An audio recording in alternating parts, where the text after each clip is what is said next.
C'est un projet d'élargissement de la route nationale numéro 1 du côté Mbuji-Mayi, précisément dans sa partie comprise entre Kalalawankata et le pont Lubilangi. Les 60 poteaux sur place entravent le bon déroulement des travaux et vont devoir être déplacés. Pour que ce soit possible, il y avait certains préalables il y a des poteaux à déplacer, il y a des conduites à déplacer, il y a des câbles optiques, tout ça. Il fallait que nous soyons sûrs que ça peut se faire.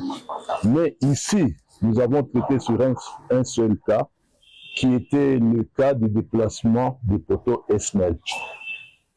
Donc, ESNEL doit déplacer ce poteau pour que nous ayons une route équilibrée.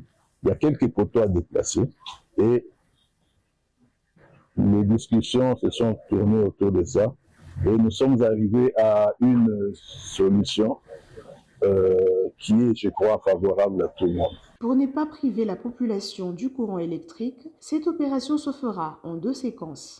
Par séquence, la première séquence, c'est que nous allons de Bakwadianga, donc de Trombourg jusqu'au pont, et nous avons fixé un délai ou une durée de 10 jours pour délocaliser les 60 poteaux qui sont sur cette emprise, en fait, qui sont sur le projet. Et en deuxième séquence, ce sera les tronçons entre Trombourg, Kalalawankata et rond-point Bakwadianga.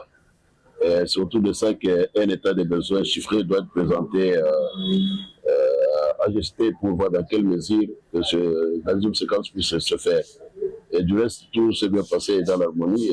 Nous allons harmoniser pour que nous ne puissions pas retarder les projets qui est d'une capitale pour la population. Reçu par le vice-gouverneur de la province du Kasaï-Oriental, la délégation était constituée des représentants de la SNEL, CREC7, OVD et ACGT.